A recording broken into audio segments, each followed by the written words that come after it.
लेकिन इसी बीच में आइए वापस बिहार की उस तस्वीर की तरफ लौटते हैं जहां पर आज बिहार में सरकार का हो चुका है शपथ ग्रहण समारोह संपन्न और इसके साथ ही कुल मिलाकर 26 मंत्रियों की तरफ से शपथ ग्रहण कर ली गई है। यह शपथ ग्रहण समारोह अब संपन्न हो चुका है और एक तरीके का कॉम्बिनेशन देखने को मिल रहा है और यह कॉम्बिनेशन है तमाम जातिगत समीकरणों को साधने वाला, यानी रिप्रेजेंटेशन पूरे के पूरे कैबिनेट में साफ तौर पर देखी जा सकती है और उसी को थोड़ा सा विस्तार से समझने की कोशिश करेंगे। दुष्यंत नागर जी, संजय राणा जी हमारे साथ मौजूद हैं।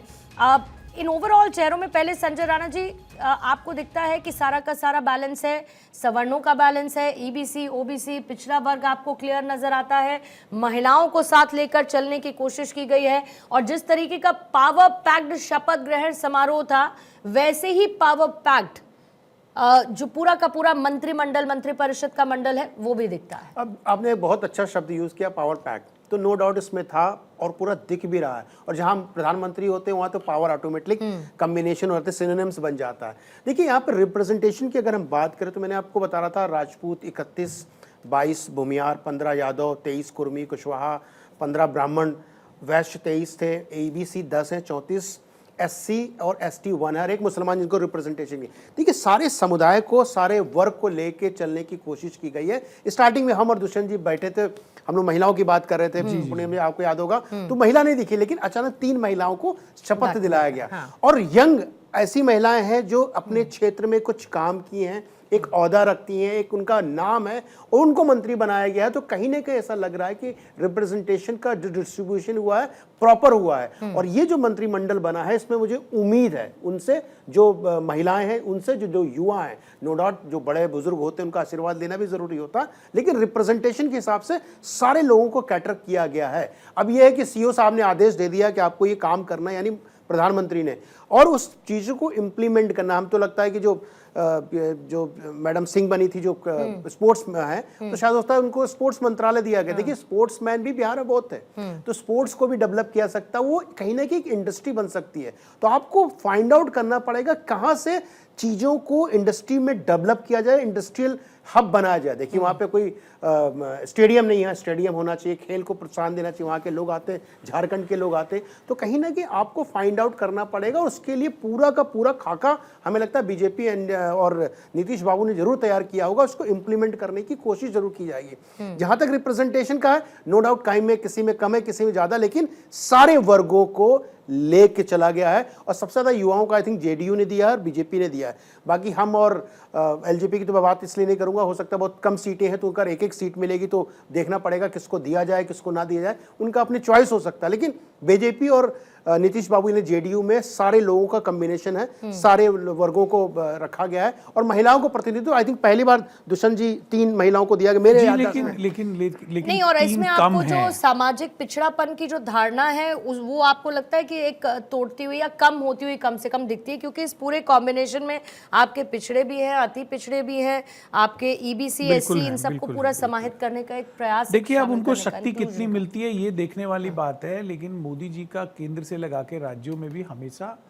प्रतिनिधित्व तो देने का ओबीसी को या ईबीसी को हमेशा उनका प्रयास रहता है।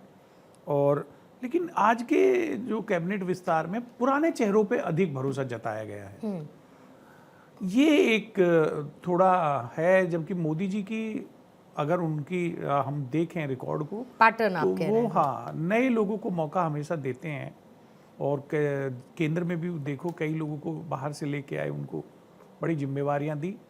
आज अच्छा मैंडेट था, कुछ ऐसा दिखा नहीं, तो इसके बाद अब और चिंताएं भी बढ़ने लगी हैं। भाई जब पुरानी सरकार है, पुराने चेहरों के साथ है, तो क्या पहले जैसा ही परफॉर्मेंस रहेगा?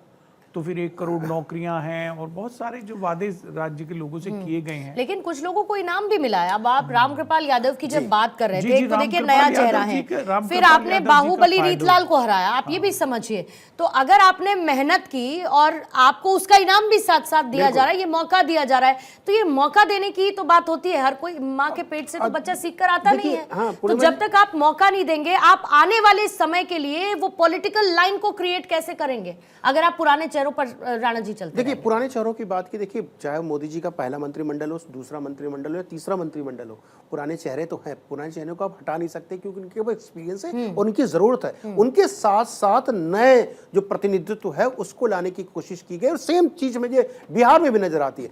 हमारे हो सकते कुछ ऐसे चेहरों पे प्रश्न चिन्ह दुष्यंत जी को हो या हो नहीं, सकता है। देखो गुजरात में कहाँ, गुजरात में नए चेहरों को लाया गया, कई बार प्रधानमंत्री जी ने वहाँ एक पूरे कैबिनेट को चेंज किया, चीफ मिनिस्टर चेंज किया, देखिए दुष्यंत जी, अचानक से अरे किया। लेकिन वो वहाँ पे देखिए वहाँ पे राजस्थान पूरा में मुख्यमंत्री का नया चेहरा दे नया दिया, चेहरा दिल्ली में लेके मुख्यमंत्री का अरे नया वहाँ चेहरा दे दिया, मध्य प्रदेश, राजस्थान में मुख्यमंत्री का, मध्य प्रदेश में बिहार से- मुख्यमंत्री का। बिहार में आपने तो सहयोग लीडर को नहीं ही करना चाहते। आपने तो लीडर को ही अनुभव इंपॉर्टेंट कहीं ना कहीं आपको देखना पड़ेगा। और खासतौर पर संजय राणा जी जब जिक्र कर रहे थे, आप किसी के साथ होते हैं या अकेले होते हैं?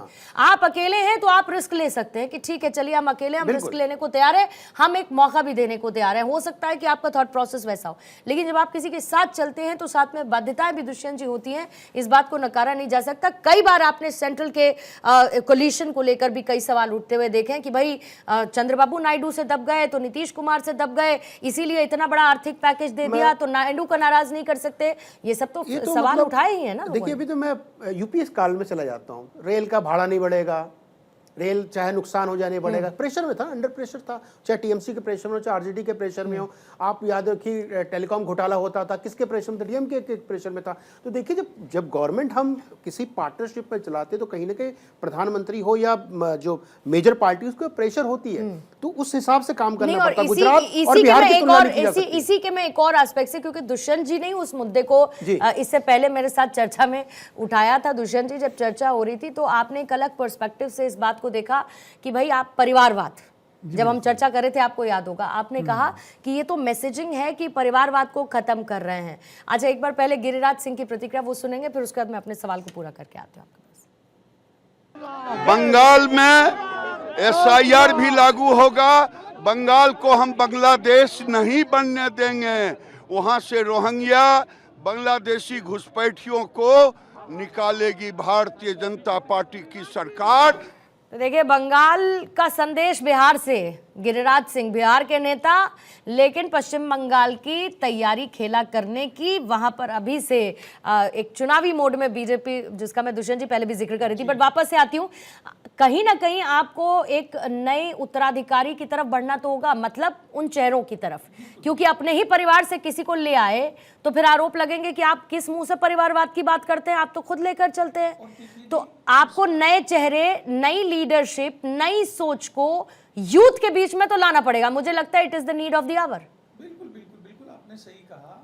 और परिवारवाद को लोग रिजेक्ट कर रहे हैं, युवा पसंद नहीं करता, पर कुछ पार्टियों की मजबूरी है कि जो परिवार के सहारे ही चलती हैं, तो उनको अब समय आ गया है कि एक ही व्यक्ति को, परिवार के मेंबर को जो लीड कर रहा है उसको इलेक्टोरल पॉलिटिक्स में रखो, बाकी सबको अगर आपको रखना ही है तो सहयोगी की भूमिका में रखो। और आपने उस बात को जस्टिफाई किया जिसका रेफरेंस मैंने लिया था कि ठीक है, ओके, तेज प्रताप को निकाल दिया, ठीक तो है, रोहिणी आचार्य निकल गई, ठीक तो है, क्योंकि आप सबको कैसे दे देंगे, तो एक चलिए ठीक है, तेजस्वी ठीक है, मतलब तेजस्वी के नाम पर जस्टिफाइड है क्योंकि परिवारवाद खत्म करने की कोशिश कर रहे हैं, लेकिन तेज प्रताप और रोहिणी आचार्य के साथ गलत नहीं होगा। मैं एसपी के लिए भी कह रहा हूँ, और कांग्रेस पार्टी ने नहीं तो समाजवादी पार्टी में कौन बताइए? बिल्कुल समाजवादी पार्टी में अखिलेश यादव से इधर अखिलेश यादव समाजवादी जी पार्टी अगर हट विधानसभा जाएगी का क्या? चुनाव लड़ें तो उनके साथ में किसी और परिवार के व्यक्ति को विधानसभा का चुनाव नहीं लड़ना चाहिए। और कांग्रेस पार्टी ने ये शुरुआत करी, उदयपुर का जो चिंतन शिविर था उसमें उन्होंने कहा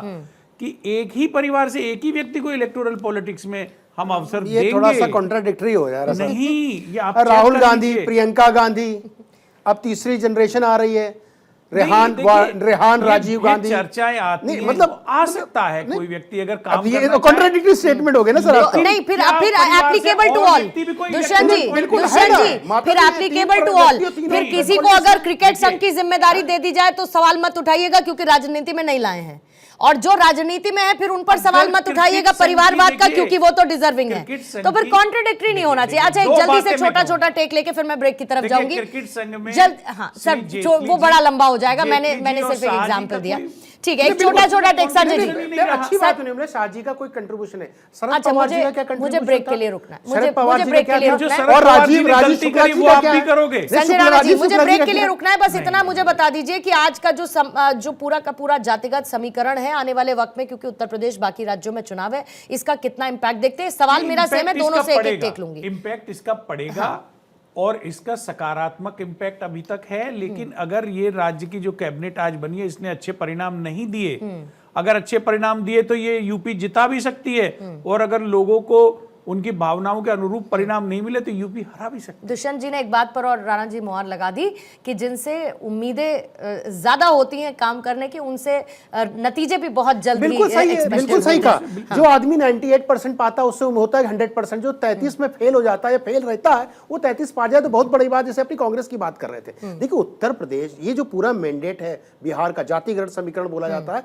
वहां के लोगों ने पर वोट दिया है, 202 सीट दे दी है। अब रहा उत्तर प्रदेश में, तो देखिए जोश कहीं ना कहीं दिखेगा, पहले बंगाल में दिखेगा, फिर उसके उत्तर प्रदेश में दिखेगा। देखिए वहां पे तो चेहरा नहीं था, यहाँ पे तो भारी भरकम चेहरा है जो अकेला सब पे भारी है, और उसके बाद मोदी आ गए तो 1+1 11 हो जाता है, तो उसमें तो सोचने वाली बात ही नहीं है। लेकिन हाँ, सकारात्मक तो है, कहीं ना कहीं लोगों में जोश है, उत्साह भी है। और दूसरी तरफ एक बहुत ही मैच्योर अलायंस की एक तस्वीर भी नजर आई है, जो बहुत अनुभवी भी है, बहुत मैच्योर्ड भी है, बहुत एक बैलेंस को लेकर चलती है। और आज वही तस्वीर उभर कर देखने को मिली है गांधी मैदान में, जहां पर शपथ ग्रहण संपन्न हो चुका है। 26 मंत्रियों की तरफ से शपथ ले ली गई है, जिसमें बीजेपी के 14, जेडीयू के 8, चिराग के 2 मंत्री और एक मुस्लिम चेहरे को शामिल किया गया है।